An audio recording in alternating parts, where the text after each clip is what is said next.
মৃত্যুর 10 মিনিট আগে যে শিশু মোস্তফা মানিক বাবাকে বলে, বাবা আমার খিদে লেগেছে, চিকিৎসক বলতেছে এখন খাওয়া যাবে না, পরবর্তীতে খেয়ে নিস।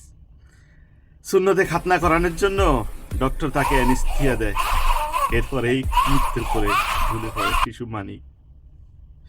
এই বাবা কিভাবে নিজেকে বুঝাইবে যেই 7 বছরের মানিক হাসি মুখে বাবাকে বলতেছে আমি কিছু খাবো? ছোট্ট ফুটফুটে 7 বছরের মোস্তফা মানিককে নিয়ে বাবা সকাল 7টা বাজে বাসা থেকে বাইর হয়েছে, 3টা বাজে ক্লিনিকে গেছে। সেই মানিক বলতেছে বাবা আমার খিদে লেগেছে, আমাকে কিছু খেতে দাও। শেষবারের মতো বাচ্চাটা খেতে পারে নাই। জালিম ডক্টর অ্যানেস্থিয়া কতটুকু পরিমাণে বাচ্চাকে দিতে হয় সেটাই জানে না। এই বিচার কে করবে? কে করে দিবে এই বিচার? কে করবে এই ইনসাফ? যে হাদি ইনসাফ চাইতে গিয়ে সেই হাদিকেই দুনিয়া থেকে সরিয়ে দিয়েছে। ইনসাফ করার মতো কি কেউ দুনিয়াতে আছে?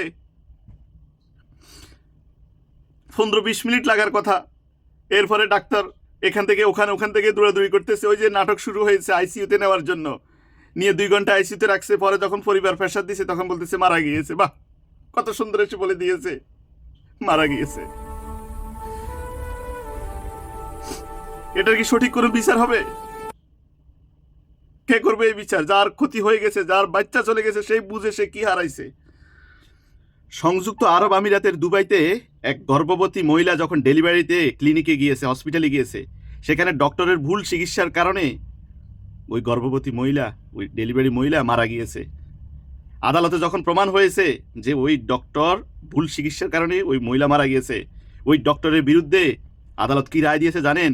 20 লাখ দিরহাম দুবাইয়ের জরিমানা করেছে। তাহলে সেটা কয় কোটি টাকা দাঁড়ায়? 1 লাখ দিরহামে বাংলাদেশি 34 লাখ হয়। এবার 20 লাখ দিরহামে কত টাকা পৌঁছায়, কত টাকায় গিয়ে দাঁড়ায় এবার আপনারা বলেন।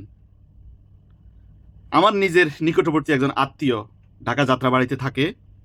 ওনার ওয়াইফের ভুল চিকিৎসার কারণে ডেলিভারির সময় মারা গিয়েছে। 4-5 দিন ধরে তারা আইসিইউতে রাখছে। বাচ্চাও মারা গেল, ওনার ওয়াইফও মারা গেল।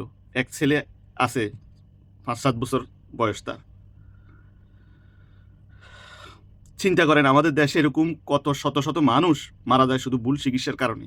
কে করবে আমাদের এই বিচার? আমাদেরকে কেউ কি ইনসাফ দিবে? কেউ ইনসাফ দেওয়ার জন্য আমাদের এই বাংলাদেশের মধ্যে ক্ষমতায় আসে না। সবাই আসে শুধু টাকার লোভে, ক্ষমতার লোভে। তারা যেন ওই যে কানাডা, লন্ডন, আমেরিকা বেগম পাড়া করতে পারে, সেখানে তাদের ছেলেমেয়েরা ওখানে পড়ালেখা করতে পারে, উন্নত জীবনযাপন করতে পারে। সেই টাকার লোভেই, ক্ষমতার লোভেই তারা শুধু একমাত্র রাজনীতি করে আর আমাদেরকে স্বপ্ন দেখায়। কিন্তু আমাদের মূল ইনসাফ দেওয়ার জন্য কেউ কখনো ক্ষমতায় আসে না। যারাই আসে তারা তাদের নিজস্ব স্বার্থ নিয়ে আসে। আপনি কোনো ডাক্তারের বিরুদ্ধে প্রতিবাদ করতে যাবেন, এরকম রুগী মারা গিয়েছে, সেখানে হসপিটালের কর্মীরা, ডক্টরেরা, নার্সরা ধরে আপনাকে ভালো করে পিটানি দিবে, আপনাকে আহত করে মেরে ফেলবে, ব্যাস এটাই হচ্ছে বিচার তাদের। আপনি আইনশৃঙ্খলা বাহিনীর কাছে যাবেন, সেখানে ওই যে ডক্টর ফোন করে দিয়েছে, হসপিটালের কর্তৃপক্ষ ফোন করে দিয়েছে, ব্যাস শেষ। উল্টো আপনাকে মাদক মামলা, এই মামলা, সেই মামলা দিয়ে ফাঁসি দিবে। তার মানে আপনি দুনিয়াতে বিচার পাবেন না, এটাই সত্য। আমরা খালি এই দুনিয়াতে আসছি এই জালিম শাসকদের জুলুমের শিকার হওয়ার জন্যই, ব্যাস।